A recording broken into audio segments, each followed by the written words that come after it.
first time I heard the midnight bell of St. Lazarus, I was 7 years old.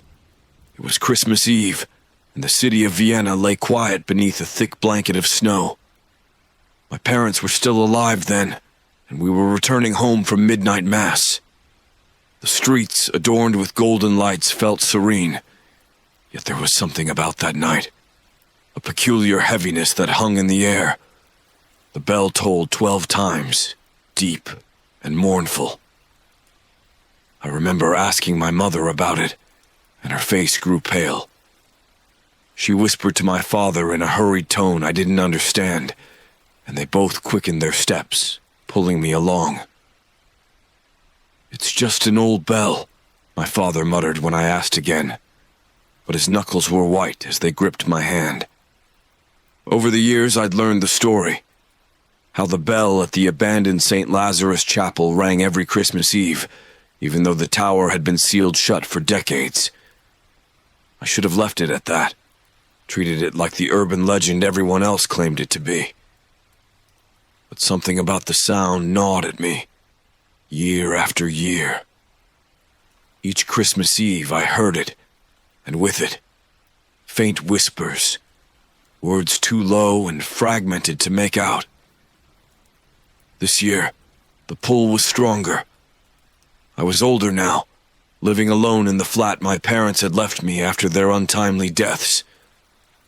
Snow fell relentlessly that evening, muting the usual sounds of the city.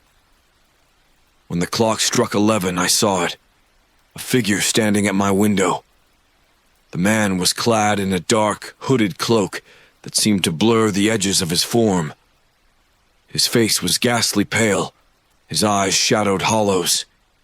He didn't speak, but he raised an arm and pointed, his gesture deliberate. I felt no fear, only an unnatural calm as though I were sleepwalking. I followed him into the night. The streets grew unfamiliar as I walked behind him. Vienna's bright storefronts and festive cheer gave way to darkened alleys and cobblestone paths buried in snow. The wind picked up, howling through the narrow streets, and the man's cloak billowed unnaturally, moving as if alive. I had never seen the chapel of St. Lazarus in person. It wasn't a place people visited. Its grounds were said to be cursed. Yet when it came into view, I felt an odd pang of recognition, as if I had been there before in dreams. The chapel stood at the edge of the old cemetery, its spire broken and jagged against the black sky. Snow clung to its weathered stone, and frost veined its shattered stained glass windows. As I crossed the threshold of the cemetery, I hesitated, the first real flicker of fear gripping me. "You've come," the man said, his voice dry as brittle leaves. He gestured to the chapel where candlelight flickered faintly from within. "Why?" I asked, my voice barely a whisper. He didn't answer but stepped aside, leaving the path to the chapel open. I wanted to turn back, but my legs carried me forward, as though I were being drawn by invisible strings. The door to the chapel creaked open on its own. Inside, the air was frigid, far colder than the night outside. Candles lined the pews, their flames flickering erratically. The whispers I'd heard for years grew louder, swirling around me like a suffocating fog. And then the bell began to toll. The first chime reverberated through my bones, a deep, resonant sound that felt like it was tearing the air apart. I stumbled backward, clutching my ears, but the sound wasn't just external. It was inside me, vibrating through every nerve. By the second toll, I saw them, figures forming from the shadows. Their shapes were blurry, translucent, yet grotesque in their contorted movements. Their faces were pale and anguished, their mouths stretched into silent screams. "The bell tolls for them," the man's voice came from somewhere behind me, cold and detached. "And now, it tolls for you." The third chime rang out, and the shadows surged forward. Their hands, impossibly cold, brushed against my arms, pulling at me. I tried to scream, but my voice wouldn't come. Desperate, I turned and ran, stumbling through the chapel doors and into the snow. Yet when I looked back, the man stood in the doorway, his hollow gaze fixed on me.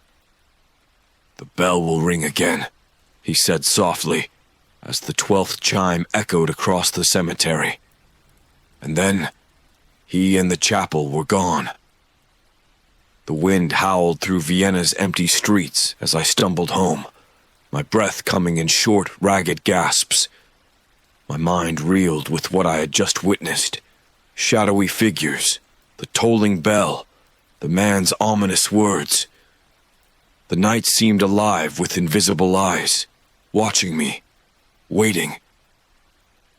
By the time I reached my flat, my hands were shaking so violently I could barely fit the key into the lock. When I finally shoved the door open, I locked it behind me and collapsed onto the floor, my chest heaving. For a while I just sat there, staring into the darkness of my apartment, trying to convince myself it had all been a hallucination. The cold, the exhaustion. Perhaps my mind had conjured the entire thing, but when I glanced at my arm, I saw it. Burned into my skin, just below my wrist, was the faint outline of a bell. The sight of it sent a wave of nausea through me. I scrubbed at it with shaking fingers, but the mark didn't fade. I barely slept that night. Every time I closed my eyes, I heard the bell's toll, reverberating in my skull. Worse, I began to hear whispers again, this time clearer than they had ever been. They weren't words I could understand, but the tone was unmistakable, pleading, desperate. It felt as though the walls themselves were murmuring. The next day, I tried to go about my life as usual, but nothing felt normal. The mark on my arm burned whenever I looked at it, and the whispers seemed to follow me everywhere. Even in broad daylight, I felt an oppressive sense of being watched. By evening, I couldn't take it anymore. I needed answers. I headed to the library, poring over dusty tomes and historical records, looking for anything about St. Lazarus Chapel or the mysterious midnight bell. What I found only deepened my dread. The chapel had been built in the 16th century, originally as a sanctuary for plague victims. Hundreds of the dead were buried in the surrounding cemetery.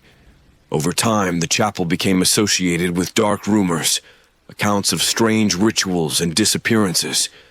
The bell itself, according to legend, had been blessed to ward off spirits, but had somehow become corrupted, turning into a beacon that summoned the dead. One entry in particular caught my eye. It claimed that the bell didn't just summon spirits, but also bound the living to its call. Those who heard it would be marked, drawn back to the chapel year after year, until they became one of the shadows themselves. My blood ran cold as I read the final line. The only escape lies in silencing the bell before it tolls 12. I didn't want to go back. Every fiber of my being screamed against it.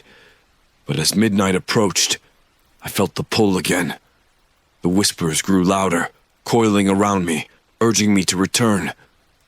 When the clock struck 11:30, I found myself standing in the snow outside the chapel once more. The chapel was different this time. Its crumbling walls seemed taller, looming over me like a sentinel. The stained glass windows, shattered and colorless before, now glowed faintly, casting ghostly patterns onto the snow. The door opened on its own as I approached, the groan of its ancient hinges echoing like a growl. I stepped inside, the air immediately thick with cold and dread. The candles were already lit, their flames dancing wildly despite the stillness. The bell tolled again, its deep sound shaking the walls. Shadows began to emerge, crawling from the cracks in the floor and seeping out of the walls. They weren't human, not entirely. Their forms twisted and elongated, their faces devoid of eyes but filled with an unrelenting hunger. The whispers were deafening now, overlapping voices that seemed to come from everywhere at once. Among them, I heard a single clear plea. "Stop the bell, or you will join us." I turned toward the bell tower. The spiral staircase leading up to it was barely visible, shrouded in flickering darkness. I hesitated, the air around me growing colder with every second. The shadows pressed closer, their clawed hands stretching toward me. A surge of adrenaline propelled me forward, and I bolted for the stairs. The climb was torturous. Each step groaned beneath my weight, threatening to collapse. The whispers followed me, growing louder and more frantic. The higher I climbed, the more the air thickened, as though the chapel itself was trying to choke me. At the top of the tower, I found it. The bell hung massive and ancient, its surface blackened and cracked. Beside it stood a figure, a skeletal being draped in tattered robes. It turned as I approached, its eyeless sockets locking onto me. "Why do you resist?" it hissed, its voice like rusted metal scraping against stone. I didn't answer. My eyes darted to the thick, frayed rope that dangled from the bell. The 9th toll rang out, shaking the tower. My time was running out. The being moved toward me, its skeletal hand reaching out. I dodged, grabbing a rusted iron bar from the floor. As the 10th toll reverberated through the air, I swung the bar with all my strength, severing the rope.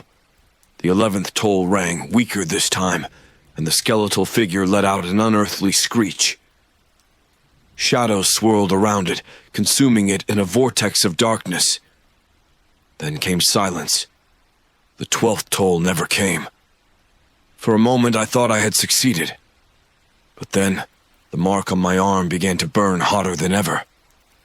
I looked down to see the outline of the bell glowing faintly, and I realized with dawning horror. The bell wasn't silenced. It had only delayed its toll. And next time it wouldn't wait until Christmas Eve. The silence in the bell tower was suffocating, as though the very air had been sucked away. I stood frozen, clutching the iron bar, my breath condensing in the frigid air. The skeletal figure was gone, devoured by the swirling shadows, but the oppressive atmosphere remained. The bell loomed above me, unmoving, yet its presence felt alive, watchful, predatory. My arm seared with pain, the glowing mark burning brighter. I dropped the iron bar and fell to my knees, clutching my wrist. The bell hadn't been silenced. It was still connected to me, as if tethered to my soul. I realized then that the whispers hadn't stopped. They had merely changed. Instead of the cacophony of pleading voices, one voice now spoke clear and commanding. "You have delayed the toll, but the bell cannot be denied. You will answer its call." The words reverberated inside my head, filling every corner of my mind. I scrambled to my feet, desperate to flee the tower. The stairs twisted downward like a gaping throat, and as I descended, the shadows began to stir again. They pooled along the walls and ceiling, reaching out with clawed, ink-like tendrils. The chapel's main hall was worse. The candles had all gone out, leaving the space in darkness save for the faint, eerie glow of my mark. The pews seemed warped, their wooden frames splintering and twisting as though alive. The whispers were everywhere again, rising in intensity, their collective tone accusing. I tried to push open the chapel door, but it wouldn't budge. The shadows encircled me, their movements fluid and unnatural. Faces formed briefly in the darkness, contorted, agonized expressions that dissolved before I could fully grasp them. "It is too late," the voice whispered, chilling and absolute. Then the bell tolled. Just once, but its sound was deafening. My knees buckled and I fell, clutching my ears. The air around me thickened with frost, my breath coming in shallow gasps as I felt the ground beneath me shift. When I looked up, the chapel was gone. I was no longer in Vienna, but somewhere else entirely. An endless, shadowed expanse where the horizon rippled like black water. Above me, the bell floated in the void, its presence both majestic and malevolent. I wasn't alone. In the distance, shadowy figures advanced, their forms indistinct but radiating malice. The bell tolled again, and they began to run. Toward me.